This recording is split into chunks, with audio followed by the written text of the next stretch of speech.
Grave ang mga pangyayari sa episode na ito ng Someone, Someday. Isang nakakagulat na twist ang magpapabago sa buhay nina, Anu at Arya. Nakatakdang bumiyahe sina Anu at Arya papuntang Singapore, ngunit bago pa man sila makaalis, sunod-sunod na ang mga problemang haharapin nila. Samantala, determinado si Mira na mapangasawa si Yash at maging bahagi ng kanilang pamilya.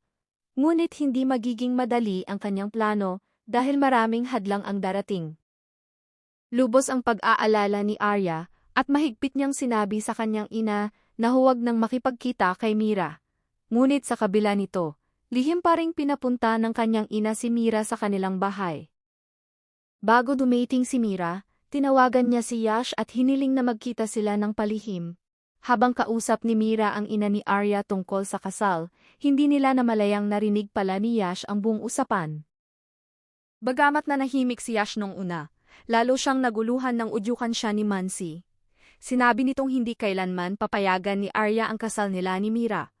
Dahil dito, hindi napigilan ni Yash ang kanyang galit at nawalan siya ng kontrol. Sa sobrang emosyon, nadulas siya sa hagdan at malubhang nasugatan. Agad siyang isinugod sa doktor para sa pagsusuri. Ngunit ayon sa psychiatrist, may isang paraan lamang upang gumaling si Yash, ibigay sa kanya ang bagay na pinakagusto niya.